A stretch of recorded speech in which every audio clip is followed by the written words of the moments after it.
ได้แล้วคนก็ชื่อหยังคือว่าแม่น้องสาวเป็นผู้ ซื้อทำผู้ค้า ข่าวภูผาเป็นอะไรตอนแรกแรกๆนะเจ็บท้องเขาหน้าเขานักไปถ่ายออกมาแล้วก็พุ่งพุ่งย่าเดี่ยวนี่เขาไปรอบที่2ผัดอันนะเห็นเลือด ๆบอกเลยหยัง เนี่ย เสร็จ ยัง แล้ว บ่ได้กินนมจำน้ำลายอะไรนี่ น้ำลายไหล โอ้ยสบายดีเด้อพ่อแม่พี่น้องเบ่สุขุสุขคนเด้อมาพบพอกับน้องราตรีพี่น้องส่วงยามค่ำเด้อพี่น้องตอนนี้ก็มาอยู่ที่โรงหมอแข็งสวรรณเขตพี่น้องกับพอดีแล้วเวียกแล้วก็พากันมา2คนเนาะยามเว้นน่ะพี่น้องเฮาบ่ได้มาเนี่ยเพราะว่าค่าเวียกทั้งนั้นนี่พอดีแวะซื้อนมพี่น้องแวะซื้อนมอยู่เซเว่นบ้านเฮาชื่อว่าเซเว่นเนาะ แม่ เป็นนมอันนี้นะพี่น้องคนชื่อเอิ้นว่านี่เนี่ยฝั่งไทยบ้านเฮาสิเอิ้นว่านมอันงาดำค่ะนะนมงาดำพี่น้อง ดีน่า แม่นแม่นบอก เนี่ยซื้อดีซื้อดีน่าซื้อนม พอดีมื้อนี้พี่น้องได้อันเวลาเดี๋ยวพี่น้องเด้อมื้อนี้สิเห็นลูกของไอ้โดงเพิ่นแล้วพี่น้องเพิ่นได้เป็นพ่อคนแล้วพี่น้องพ่อแม่มือใหม่แล้วพี่น้องเอ้ยเป็นไดกับว่าพี่น้องเอ้ยมายินดีนำเพิ่นเนาะ ก็บ่ได้ไปหามาสู่กันกระโดดแหละพี่น้องต่างคนต่างมีภาระครอบครัวเนาะมีครอบครัวแหละพี่น้องก็ไปตามหน้าที่ของกันพี่น้องเนาะเพิ่นก็เฮ็ดเวียกของเพิ่นหั่นนะเราก็บ่ได้ไปหามาสู่กันพอดีผู้วงเพิ่นมาเยี่ยมยามมื้อเช้านี้แล้วเพิ่นก็โทรหาเฮาก็ออกมาจากป่าเฮ็ดจนตกใจพี่น้องป้าคือว่าไวแท้วะ มื้อวานนี้เฮ็ดเวียกอยู่เนาะ แม่ มื้อนี้นั่นเพิ่นโทรหาว่าได้เด้อว่าบ่เชื่อได้พี่น้องเพิ่นเลยส่งรูปให้เบิ่งผู้ชายพี่น้องลูกเพิ่นก็แต่บ่รู้ว่าเป็นจังไดเนาะเห็นแต่เพิ่นส่งรูปให้มันก็สิบ่คือกันเลยเนาะพอดีแวะซื้อนมมาให้แม่ลูกอ่อนพี่น้องกินได้อยู่บ่เนาะหรือว่าจังไดเพราะว่าเฮาเห็นเพิ่นกินอยู่พี่น้องก็เลยว่าซื้อมาฝากมันเป็นนมบำรุงอะนะกินได้อยู่ดอกบ่แม่นอันนั้นอื่นมีแต่ซื้อเท่านี้แหละ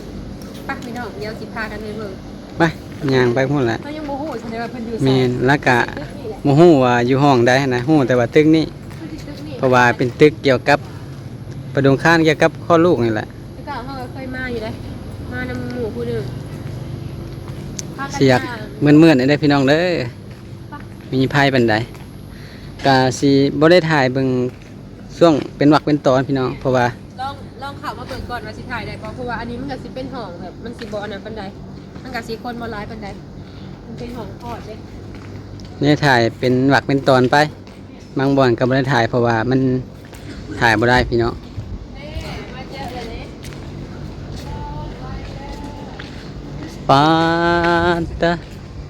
อย่าพาวท่าก่อนอย่าพาวท่าพี่ มาเห็นบ่ มาบ่ยังหาซั่นน่ะนี่ ได้เลย มาสิออกไปซื้อเครื่องไปมันก่อนก็ได้ อันนี้อยู่เนาะมีพัดลมมาดีกว่า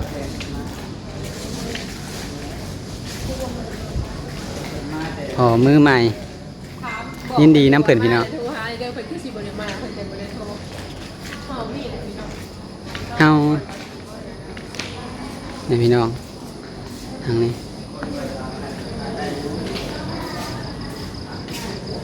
เฮากะสิบ่ได้ถ่ายไปพี่น้องเพราะว่ามันสิแบบว่าเป็นซีดของเพิ่นถ่ายเป็นวรรคเป็นตอนไป มาหอด อ่ะนั่งอยู่ไสก็ได้ พี่น้อง มาหอดเลยพี่น้องเบิ่งเพิ่นแข็งแรงอยู่เลยเนาะ นี่ ไปโตเหมือนกันอยู่ทั้งหมด นอนซะก่อน มาสองคน กับแม่เพิ่น สบายดีเด้อเป็นอะไรเลยหลังจากที่กอดแล้ว เจ็บแต่ตอนแรก บอก อ่า เพิ่นคือสิกอดง่าย คนง่ายเนาะ หตาสดใสอยากเข้ามากินนี่เพิ่นบอกว่าอย่าเอาเด้อลำบากเด้เพิ่นนั่งนะหมอเพิ่นให้อันนั้นใดหมอเพิ่นให้ย่างต่อให้เจ็บซั่นได้กันเนาะ ย่าง ให้ย่างเลยบอก ย่างมาแล้ว เพิ่นให้อันปากมันถูกเขาเปิด ไปแบบออกกำลังกายด้วยแห่งดี แต่ว่าบ่ให้เฮ็ดเกินนั่นน่ะ แต่อันนี้มันเขาแห่งก่อน อืม อื่นก็ได้กลับ ได้ง่ายเนาะ แม่เงินเล่นนะว่า หน้าตาพ่อมือใหม่พี่น้องโอ้ยดีใจนำเด้อ เบิ่งในหูเพราะว่าคือแบบคือมือพอดีมา มาเลยแวะเซเว่นแต่ว่าอันนี้เนี่ยเพิ่นกินได้เนาะเพิ่นบอกเรื่องการกินแต่ว่าอันนี้น่ะกินได้มันสิเป็นลมในงาเด้มันลูกแต่ว่าไม่ลูกน้อยเนี่ยกินได้เพราะว่าเห็นเพิ่นกินอยู่แต่ว่าขึ้นอยู่กับเพิ่นว่าสิมักบ่มันน่ะเพราะว่ารสชาตินะนี่แต่ว่ากินเลยเป็นบำรุงพี่น้องนี่แต่ว่าไปอยู่กลางหมู่บ้านบ่ ว่าอยู่เนี่ย เนี่ย แม่งอะไร มี อยู่ สวนทำกัน มันยากเด้อยู่กลางกันจะค่อยสิเบิ่ง คุมพื้นคุมไผ่แล้วก็ต้มน้ำเนาะ แต่ คนนี้มันยังโมโหเนาะเสือแรก แต่แม่อ้ายโทนคาน้องลายเนี่ยน้อง จะดอยมีได้ร้านอยู่ได้ต่อไปจะเป็นลูกคู่แล้วต้อง ขาลูกกันดูนะดู เป็นผู้หญิงผู้ชายเนาะ มาสาวคนเต็มไปเลยนะ สิได้เขาเบิ่งหน้าคนน้อยนี่ เบิ่งเด้อ มาเบิ่งไกลๆก็ได้ดอก เป็นอย่างนี้เนาะผู้หายวันนี้ นอนเนาะ คือพ่ออะไรได้ทางวันนะเนาะคือพวกจับเนาะ เส้นๆนะเห็น ได้อีดอก ค เพิ่ น น น้อย นุ่งเสื้อให้เลยมีหลายโตแล้วใหญ่มานี่ จืดแล้วแหละ ผู้ชายเป็นเพศชายเนาะ เขาลงยา อืม เป็นไข่ เป็นใส่ผ้าอ้อมไม่ใช่ มาถึงก่อนเลย โอ้ มายานี่นั่นเป็นลงยากันมา เบอร์ น้อง 13 เอ้ย ซื้อกัน หมอบอกให้เอาไปซักยา อืม ซักยาแล้วก็มาลาเลย ซักแล้วก็เมื่อบ้าน เป็นแบบมาจากโมง พ่อกับลูก มาหอดละ4 โมง หอดเด็ก เออ เช้านี่ เด็กอันนั้น โพดเนาะออกกลางคืนเลย แรก ตั้งแล้วบ่ชื่อนั่นใด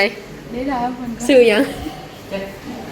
คือว่าแม่น้องสาเป็นผู้ ซื้อทำผู้ค้าบ่ ถ่าวภูผาก็คือสื่อผู้วงแท้ ผู้หา ผู้พา ผู้ค้า สื่อคือร้านจะเลยเนาะ ร้าน เรียนกัน ซาลีก็ถือไปได้ของกับแม่ เรียนกับแม่เนาะ แม่ แล้วก็คิดออกไวเนาะเขายังบ่ฮู้เลย อันนี้คือกันแหละ เออ หมอถามว่าซื้อหยังอันนี้ก็บอกว่ายังบ่ฮู้ซื้อเลยว่า เพิ่นต้องถามก่อนแน่เนาะเพิ่นสิเขียนใส่ใบอันนั้นเด้แจ้งเกิดนะ และอันนั้นก็เลยกับพอดีกับแม่มาก็คือบอก อืม สาวนี้มาสองคนกับไอ้ทง อีเมลไปเขียนอะไรไปจริงเกิด อืม นะ อีเมลไปเขียนมา บ่ฮู้กันลักษณะสิ จะพอแม่เรามากับใครเนี่ยเนาะยากถ้าได้เฮาบ่ฮู้นะ ใครอยู่ดอก เพิ่นสิบอกให้เฮาเฮ็ดนั่นเฮ็ดนี่ ก็ได้ง่ายเนาะ เรื่องเรื่องละลาได้นี่ก็ได้ สาวนี้เพิ่นแลนเองอันนั้นก็สาวเดียวเพราะว่ามาแค่สองคน เฮาก็ยากได้มานะแบบว่าเพราะเฮาบ่เป็นหนังสือเพิ่นแบบเพิ่นบ่ได้ให้เขียนบ่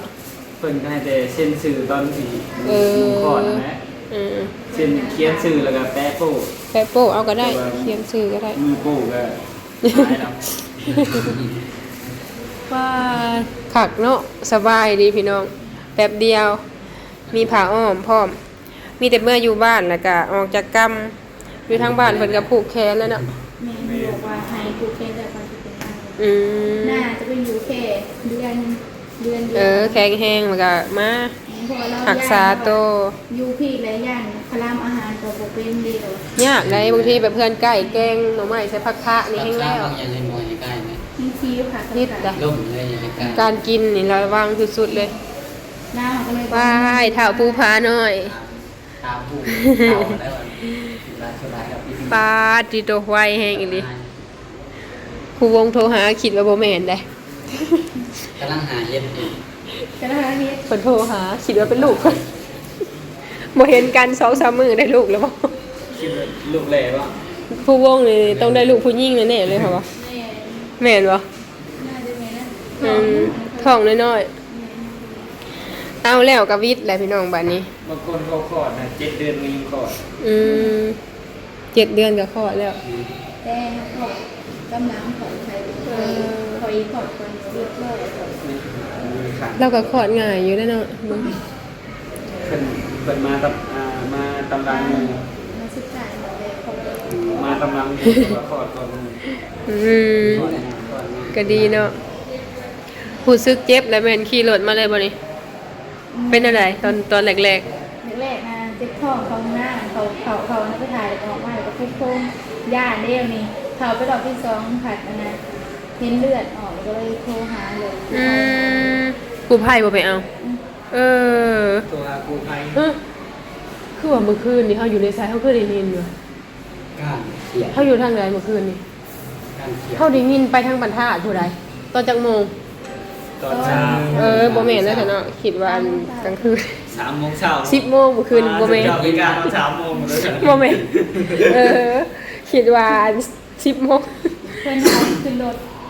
ไปหลายอังคารอยู่วันถ่ายแล้วกัน ก็ใครแน่ พอ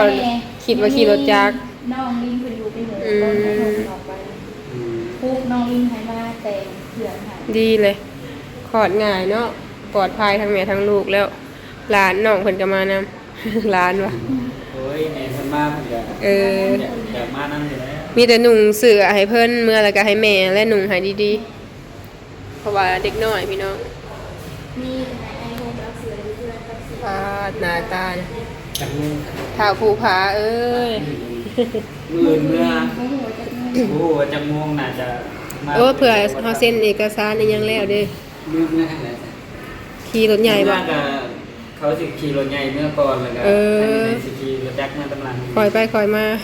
ที่เนี่ยเป็นที่เพื่อนไม่พอ อืม อันนี้ว่าสิคือรถโดยสารเนี่ยเลยแต่ยานคนมันร้ายเลยยานเบาะนะ มันยากเด้ และเอายานเจ็บแผลอยู่แล้วเขานี่ เพิ่นยิบให้เรียบร้อย ไปเดี๋ยวละ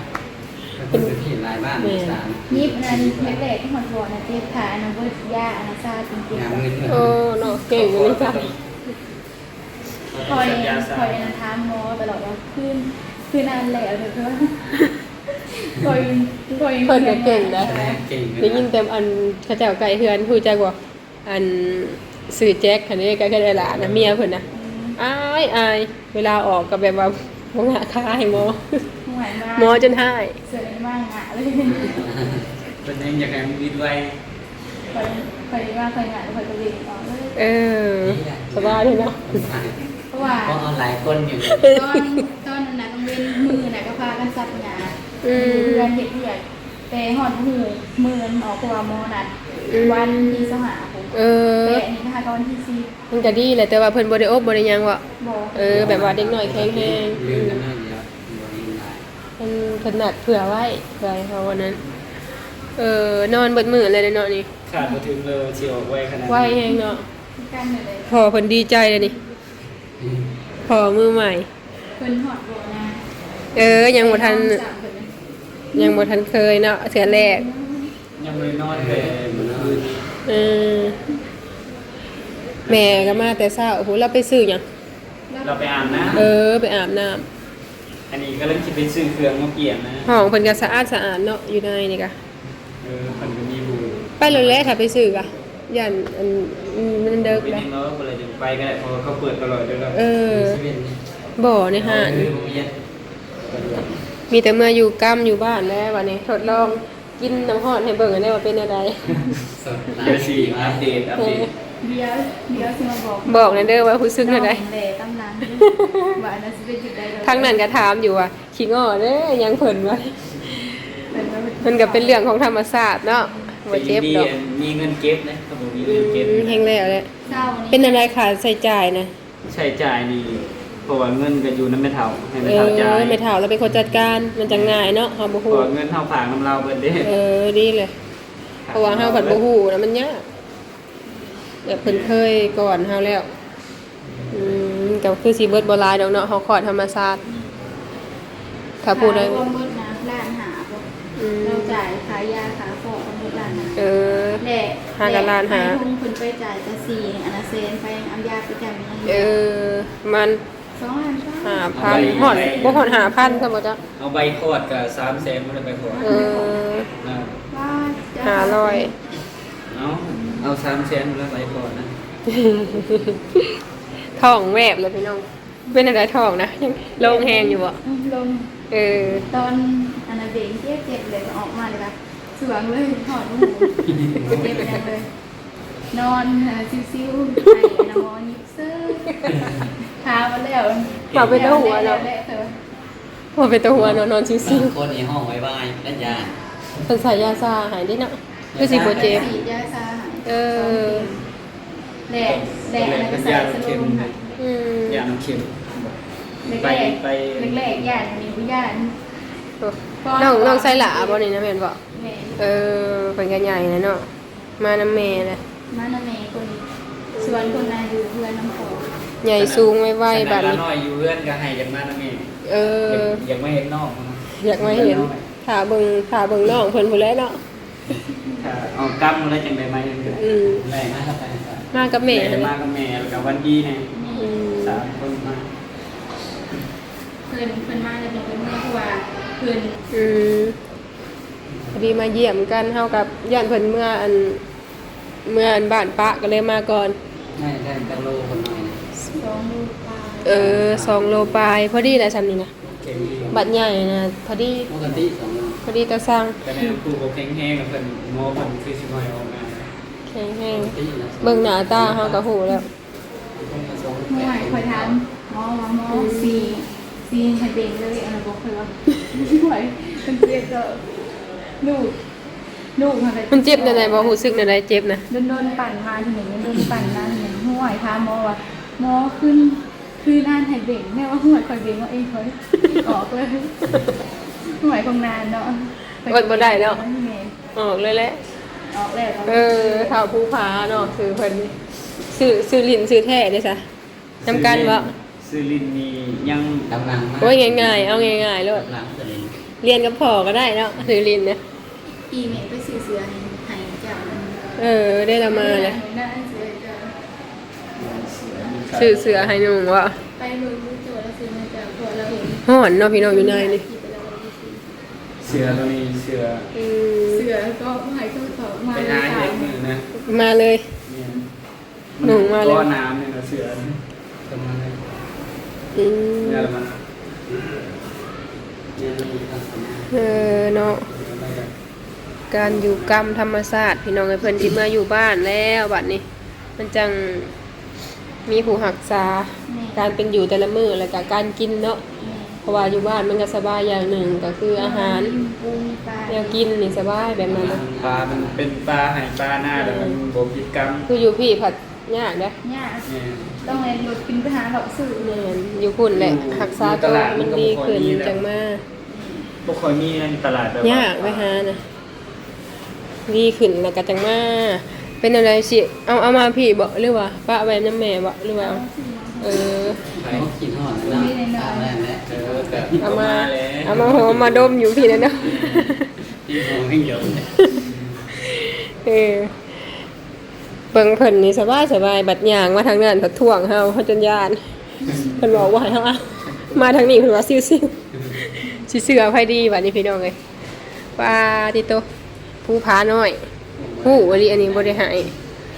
ฮู้บ่ได้บ่กล้ามันยังอันโตอ่อนอยู่ เป็นใหญ่ในวงการ เพิ่นคนเดียว ค่อยๆแล้วเนาะระวังนะ ส่วนมีกระทาสายยาอยู่นะ ก็เรียบเรียออกมาเพิ่นให้คนนี้มากกว่า จำได้ตั้งนาน มาว่าโทรมาว่าเสียหาข่อยเสียงอะไรเด็กน้อยหายก็ว่าสิเอายังไห้เนี่ยมันกินแล้ว ยังแต่ถามเบิ่งก่อนเฮาก็บ่รู้นะว่าต้องถามเลยนะ ถามเหมือนก่อนแล้ว กินยังไง เพิ่นหายอันนี้ เพิ่นเอียออกบ่น่ะ เสร็จ ไอ้ห้องบุญ มันเอียกินนมบ่หรือหยัง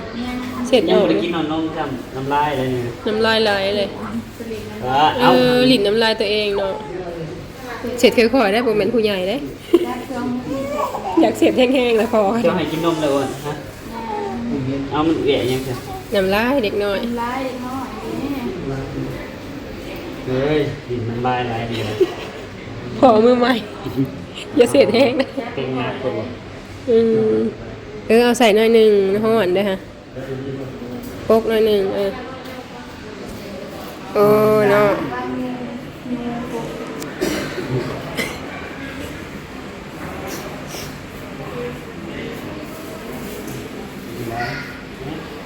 ตายทุกไทย หน้าตาก็คือเจ้า เนี่ย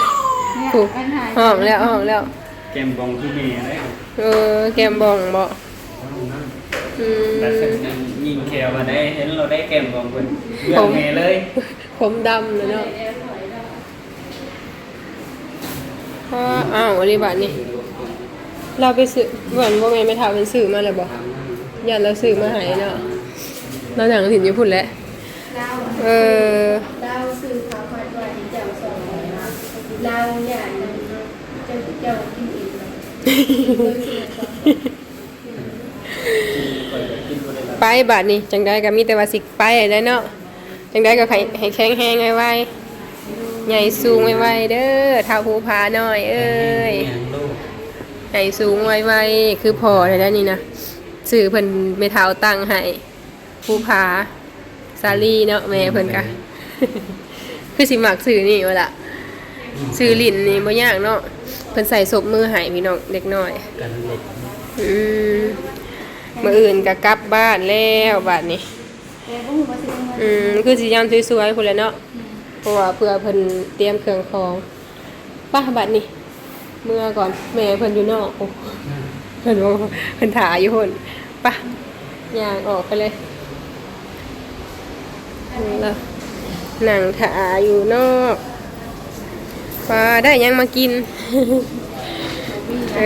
พวกนี้ผมไปซื้อเครื่องใส่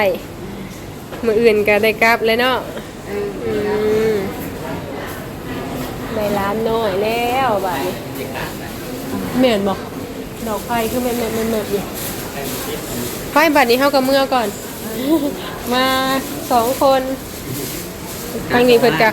ออกไปนอกพอดีเพิ่นกลับเข้ามานำเพิ่นว่าสิไปซื้อเครื่องใช้ไปเมื่อยเด้อ มากกันเด้อ เมื่อก่อน บาลี ไปยินดีนำพ่อแม่มือใหม่แล้วนี่ เพิ่นนั่งขาพี่น้องนี่ข้างนอกก็ได้นั่งขาลูกหลานเนาะอันนี้สิเป็นห้องคลอดโดยเฉพาะพี่น้องเอ้ยเมื่อแล้วบัดนี้แม่เพิ่นมาตั้งแต่มื้อเช้าอันนี้พู้นแหละเนาะมีผู้มาเยี่ยมยามอยู่เพิ่นว่าอาจจะเป็นไอแซนเพิ่นว่าเนาะเพิ่นเมื่อแล้วพี่น้องเอาพี่น้องจังใดก็มีแต่ว่าสิขอจบคลิปเลยเนาะ เลย คิดอยากหัวอ่านทางสาเพิ่นว่าพี่น้องเอ้ยเพิ่นว่าออกง่ายหันนะ เฮาก็เลยอยากหัวก็ดีใจน้ำเพิ่นแหละเนาะจังใดก็พี่น้องเอ้ยเป็นพ่อแม่เต็มโตแล้วเนาะก็ขอให้เพิ่นแข็งแรงไวๆหั่นแหละเอาจังใดคลิปนี้ก็สิขอลาไปก่อนเด้อพี่น้องเด้อเนาะเฮาก็มีเวลามาแบบมีเวียกนี่แหละก็ไปหามาสู่กันเนาะก็ดนๆเถื่อพี่น้องเพราะว่าแต่ละคนก็มีครอบครัวแล้วก็หน้าที่ของแต่ละคนพี่น้องเอ้ยทำมาหากินนั่นแหละเนาะเอาคลิปนี้ลาไปก่อนเด้อขอกล่าวคำว่าสบายดี พี่น้องเด้อ